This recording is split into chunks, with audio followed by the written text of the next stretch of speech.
वो छोटी बच्ची थी तो उसका ब्रेन वॉश जैसे उन्होंने किया, जो उसको ले गए वर्गला के पेरेंट्स की यानी कि मौजूदगी में और उनके फैसले के मुताबिक शादी करनी चाहिए। मेरी शादी अरेंज मैरिज थी, लेकिन बहुत से लोगों को लगता है हमारी लव मैरिज। मैं ये कहूँगी कि बहुत अच्छा फैसला किया गया है कोर्ट ने बहुत अच्छा फैसला किया है कि वो अपने माँ बाप के पास दोबारा वापस जाए। वो छोटी बच्ची थी तो उसका ब्रेन वॉश जैसे उन्होंने किया, जो उसको ले गए वर्गला के, बहुत गलत हुआ। शादी अगर बंदा करे तो साथ पेरेंट्स का होना बहुत ज़्यादा ज़रूरी है। बहुत सी मुश्किलात पेश आती हैं शादी के बाद, जहाँ पे पेरेंट्स खड़े होते हैं, स्टैंड लेते हैं।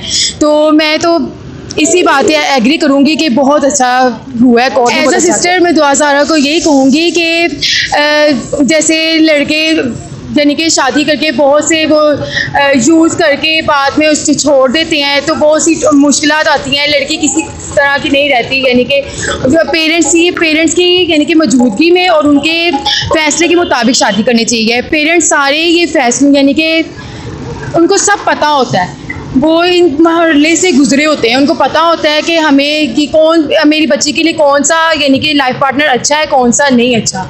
तो इस वजह से ये बताइए कि आपकी शादी लव मैरिज थी या अरेंज मैरिज थी? नहीं, मेरी शादी अरेंज मैरिज थी। ये माशाल्लाह तो आपका बेबी है। हाँ जी माशाल्लाह। आपकी लाइफ में कितनी साल हो गई शादी? मेरी शादी अरेंज मैरिज थी, लेकिन बहुत से लोगों को लगता है हमारी लव मैरिज है। तो वो यानी हम लोग में दुआ के फादर के लिए कोई बयान कुछ भी कहना चाहें, क्योंकि लोग मोस्टली जो है ना वो गैरत के नाम पे जो है ना वो फिर आगे नहीं आते, लेकिन वो वाइस शख्स जिसने अपनी बेटी के लिए लड़ा, हाँ जी, साबित हो गया कि वो दुआ के वालिद का एक बेहतरीन इन्विटेशन है। क्योंकि दुआ के वालिद ने अपनी बेटी को ये नहीं कि मैं गैरत के नाम पर इसको कत्ल कर दूंगा, मेरी गाँव में मेरी विलेज में कोई गैरत नहीं होगी।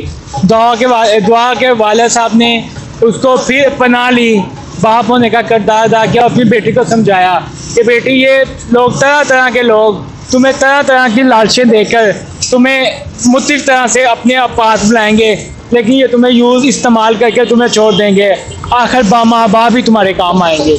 और दुआ के वाले ने ये साबित किया। दुआ जैसी बच्ची को क्या पैगाम देना चाहेंगे? आपके भी एक बेबी है। दुआ जैसी बच्ची को मैं यही पैगाम देना चाहूँगा, love marriage life is too much difficult, so many problem face in this life। जैसे कि मैं अपनी शादी में बहुत ज़्यादा मुश्किलात, बहुत रिश्तेदारों की, जिसके मेरे माँ बाप की वजह से मेरी ये मुझे मुश्किलात नहीं लगती, लिहाजा शादी में माँ बाप का होना लाजमी है।